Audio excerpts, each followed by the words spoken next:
మన దేశ రాజధాని ఢిల్లీ ఎప్పుడూ రద్దీగా కోలాహలంగా ఉంటుంది. కానీ 2025 నవంబర్ 10వ తేదీ సాయంత్రం ఆ కోలాహలం ఒక్కసారిగా హాహాకారంగా మారింది. ఎర్రకోట సమీపంలో జరిగిన ఒక కారు బాంబు పేలుడు దేశాన్ని ఉలిక్కిపడేలా చేసింది. కానీ ఆ పేలుడు ఒక యాదృచ్ఛిక సంఘటన కాదు. దాని వెనక కొన్ని గంటల ముందు నుంచే దేశవ్యాప్తంగా జరుగుతున్న ఒక థ్రిల్లర్ లాంటి ఆపరేషన్ ఉంది. ఆ రోజు అసలేం జరిగిందో తెలుసుకుంటే మన సైనికులు, పోలీసులు మనల్ని కాపాడటానికి ఎంత పెద్ద యుద్ధం చేస్తున్నారో అర్థమవుతుంది. 6 నెలల క్రితం మే 14, 2025 పహల్గాంలో జరిగిన భయంకరమైన ఉగ్రదాడిలో 26 మంది ప్రాణాలు కోల్పోయారు. ఆ రోజు నుండే దేశ భద్రతా ఏజెన్సీలు అప్రమత్తమయ్యాయి. నవంబర్ 9, 2025 గుజరాత్ ఢిల్లీ పేలుడుకు కేవలం 24 గంటల ముందు గుజరాతులో పోలీసులు హైదరాబాదుకు చెందిన ఒక డాక్టర్ను అరెస్టు చేశారు. అతనికి ఐఎస్ఐ ఉగ్రవాద సంస్థతో సంబంధాలున్నాయి. అతని ప్లాన్ తెలిస్తే మీరు షాక్ అవుతారు. రైసిన్ అనే అత్యంత ప్రమాదకరమైన విషయాన్ని ఉపయోగించి ఢిల్లీ, లక్నో వంటి నగరాల్లో జనాల ఆహారం నీళ్లలో కలిపి చంపాలని చూశాడు. అతని దగ్గర డ్రోన్ల ద్వారా పాకిస్తాన్ నుండి జారవిడిచిన ఆయుధాలు కూడా దొరికాయి. దేశంలో వైట్ కాలర్ టెర్రరిజం ఎంత లోతుగా పాతుకుపోయిందో చెప్పడానికి ఇది మొదటి సంకేతం.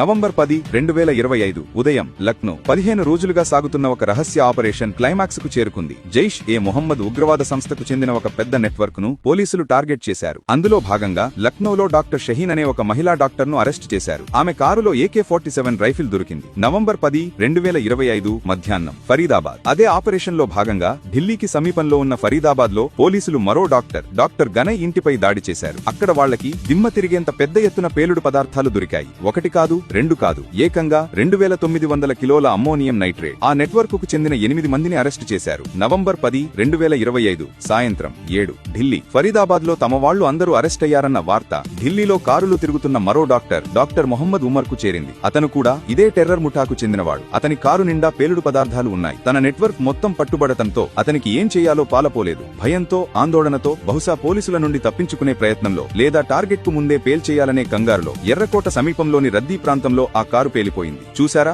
ఒకవైపు పోలీసులు ఉగ్రవాదుల ఆట కట్టిస్తుంటే మరోవైపు వాళ్లల్లో ఒకడు తప్పించుకునే ప్రయత్నంలో ఈ ఘోరానికి పాల్పడ్డాడు. ఈ సంఘటన మనకు ఒకటి గుర్తు చేస్తోంది. మన భద్రతా దళాలు ప్రతిక్షణం పోరాడుతూనే ఉన్నాయి. వాళ్ల వల్లే మనం ఈ రోజు ప్రశాంతంగా ఉన్నాం. వాళ్లకి మనస్ఫూర్తిగా సెల్యూట్ చేద్దాం. జై హింద్.